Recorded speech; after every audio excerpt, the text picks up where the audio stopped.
한재호TV 시청자 여러분, 오늘은 지난 편에 이어서 동성애차별금지법을 반대한다 제2편을 말씀드립니다. 지난 시간에 저는 동성애차별금지법이 통과가 되면 여러가지 문제가 있다는 사실을 몇 가지 말씀드렸는데, 첫째는 개인적인 윤리관이 존중되지 못하고 표현의 자유를 잃게 된다.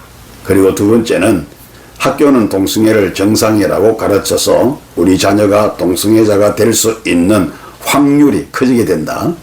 그리고 세 번째는 동성애를 비윤리적이라고 인식하는 국민의 권리가 제한된다. 이렇게 제가 세 가지 말씀드렸고요. 오늘은 그 이유 말씀드립니다. 네 번째는 동성애자들이 치유를 받을 수가 없게 되는 문제가 생기게 됩니다.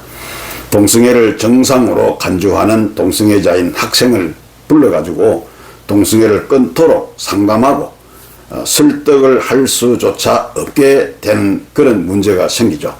어린 청소년들이 동성애에 빠지면 동성애를 끊도록 학교에서 도와주어야 하는데 어떠한 도움도 주지 못하도록 막아버리는 것입니다.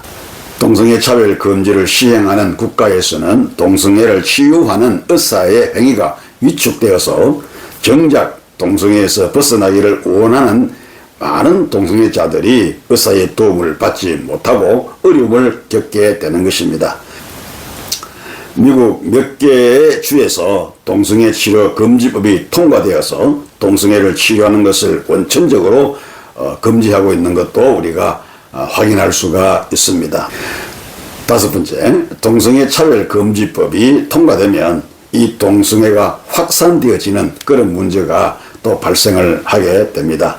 한국 사회의 동성애를 우호적으로 표현하는 영화가 증가하고 인터넷에서 동성애자의 성적 행위를 노골적으로 묘사하는 음란물을 손쉽게 접할 수가 있는데, 법이 동성애를 보호하고 학교에서 동성애를 정상이라고 가르치면 한국 사회에 이 동성애가 확산되는 것을 결코 막을 수가 없는 것입니다. 동성애가 확산되면 결혼율의 감소가 생기게 되고 저출산 문제, 에이즈의 확산 등의 이 사회적 병리 현상이 심화될 것이고, 청소년을 포함한 모든 사람들은 동성애의 유혹에 시달리고 동성 간의 성폭력도 증가하게 될 것입니다. 특히 2015년 제4차 국민건강증진종합계획에 남성 동성애가 에이즈의 주된 전파 경로라고 명시되어 있기 때문에 에이즈 확산이 가장 우려가 되는 것입니다. 그리고 결국에는 동성결혼이 합법화되는 것입니다. 마지막으로 여섯 번째, 무엇보다도 우리는 비성경적이기 때문에, 이 동성애가 비성경적이기 때문에 받아들일 수가 없는 것입니다. 성경에는 이 동성애는 가증한 죄라고 그렇게 분명히 말씀하고 있습니다. 레위기 18장 22절에 보면 너는 여자와 동침함 같이 남자와 동침하지 말라. 이는 가증한 일이니라. 이렇게 말씀합니다. 가증하다는 단어의 뜻은 혐오스럽고 역겨우며 매우 싫어하는 행위 혹은 싫어하는 사람이라는 뜻입니다. 구약 성경에서 직접적으로 하나님을 모욕하는 행위를 가리킬 때 이 단어가 사용이 되었습니다. 그러므로 동성애는 인간이 하나님을 모욕하는 행위이고, 하나님은 동성애를 혐오하시고 그리고 매우 싫어하십니다. 두 번째, 동성애는 사형죄에 해당한다. 이렇게 말씀합니다. 레위기 20장 13절에 보면 누구든지 여인과 동침하듯이 남자와 동침하면 둘 다 가증한 일을 행함인즉 반드시 죽일지니 자기의 피가 자기에게로 돌아갈지니라. 이렇게 말씀합니다.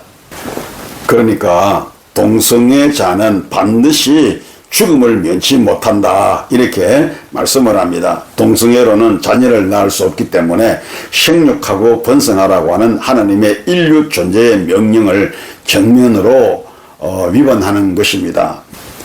명령 불복종자는 사형에 해당하는 그런 죄를 짓는 것입니다. 그 정도로 이 동성애가 중한 죄라고 성경은 분명히 밝히고 있는 것입니다. 그리고 세 번째, 동성애는 부끄러운 짓이라고 말합니다. 로마서 1장 26절에 이 때문에 하나님께서 그들을 부끄러운 욕심에 내버려 두셨으니 곧 그들의 여자들도 순리대로 쓸 것을 바꾸어 영리로 쓰며 이렇게 말씀했어요. 동성애는 부끄러운 것입니다. 이런 이유로 하나님은 사람들을 부끄러운 욕망의 노예로 살게 내버려 두셨습니다. 인간이 존엄을 잃으면 짐승과 같습니다. 부끄러움도 모르고 길거리에서 서로 붙어있는 개처럼 되어버리는 것입니다.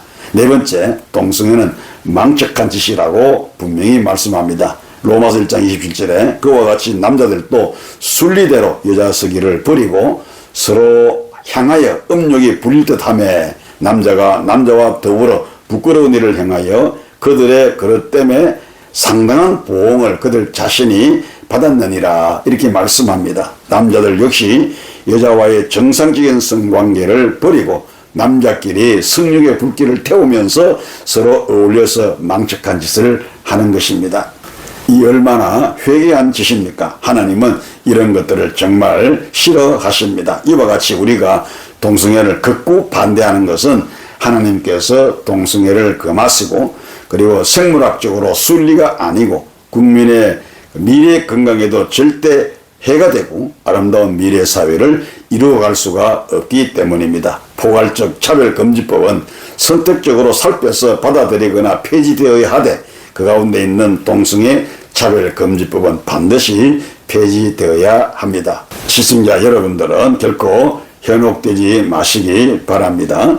동성애에 빠진 것은 어쩌면 하나의 질병이라고 생각합니다. 그러니 동성애자들은 질병에 빠졌다, 질병에 걸렸다 이렇게 말할 수가 있겠습니다. 그래서 국가와 국민, 사회는 이런 자들을 혐오하거나 외면 멸시할 것이 아니라 오히려 그들이 치료를 받아서 정상적인 모습으로 돌아올 수 있도록 관심을 가져줘야 할 것이고, 그러나 동성애 그 자체는 결코 용납할 수 없는 수치스럽고 회개망측한 행위이며 하나님의 권위에 도전하는 죄악인 것입니다. 그러므로 이 동성애, 즉 동성애 차별금지법을 반드시 우리는 막아야 하고, 만일 법제화하기 위해서 상정이 되었다면 반드시 폐기되어야 마땅한 것입니다. 안지옥TV 시청자 우리 여러분들은 이 법이 통과되지 못하도록 기도해 주시고 정말로 아름다운 우리나라 그리고 우리 사회가 될 수 있도록 함께 기도해 주시기를 바랍니다. 은혜가 되시기 바랍니다.